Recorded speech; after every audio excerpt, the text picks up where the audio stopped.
السلام عليكم ورحمة الله وبركاته. أهلا بكم في قناتي قناة جاتو في جاتو.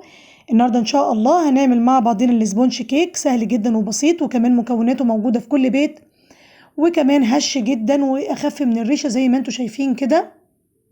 بس حابة أقولك الأول، لو انت أول مرة تشوفي قناتي يا ريت تشتركي وتفعلي الجرس وتحطي لايك للفيديو لو عجبك.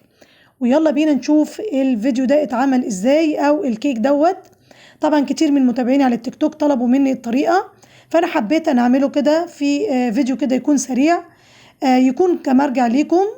انا طبعا منزله اكتر من مره الاسبونج كيك، ولكن حبيته كده اعمله كفيديو كده سريع، في اي وقت ممكن ترجعي له وتحتاجيه. الكيكه هشه زي ما انتم شايفين.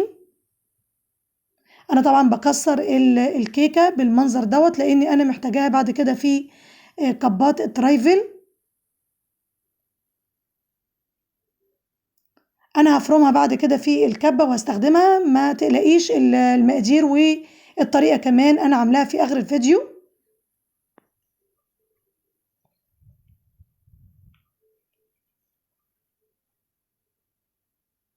ده شكلها كده بعد ما فرمتها، زي ما قلت لكم انا هستخدمها في الكبات. اول حاجه كده انا هستخدم 3 بيضات يكونوا ساقعين جدا، نص كوبايه من السكر الحبيبات، معلقه صغيره من الخل، نص معلقه صغيره من الفانيليا، ونص معلقه صغيره من قصنص الحليب، وده اختياري بس بيدي طعم جميل جدا للكيك، وربع كوبايه من الميه تكون ساقعه جدا.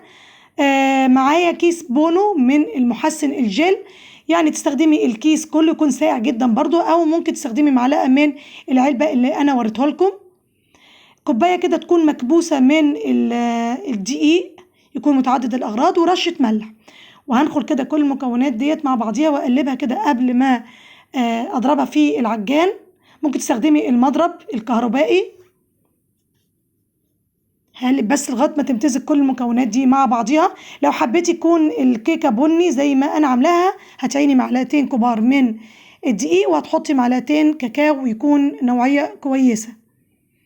هضرب طبعا على سرعه، ولو احتاجت طبعا ممكن اديها يعني معلقتين كبار كده من الميه لغايه ما يكون معايا الخليط ابيض بالشكل ده، ويكون لونه فاتح وكريمي بالمنظر ده. في قالب كده مقاس 18 سنتي او 20 زي ما تحبي. هغلفها كده بورق زبده، او ممكن تعيني ورق زبده مفيش مشكله خالص. وهنزل كده بكل الخليط وبيعود كده بتاع شيش طاووق كده، وهساوي بالمنظر ده بحيث ان كل الخليط كده يكون متساوي معايا. وعلى درجة حرارة 180 في وسط الفرن لمدة ساعة هيطلع معايا الكيك فاتح وبالمنظر ده. الكيكة طبعا تنفع للجاتو وتنفع كمان للتورت، سهل جدا وبسيط وكمان هشة جدا. زي ما قلت لكم انا استخدمت الكيكة البني في كبات الترايفل دي، بقى انا مش هفتحها معاكم لاني انا محتاجاها، انا هفتحها بعد كده. كيستها وحطيتها في الفريزر. لو عجبكم بقى الفيديو ما تنسونوش في اللايك، والسلام عليكم ورحمة الله وبركاته.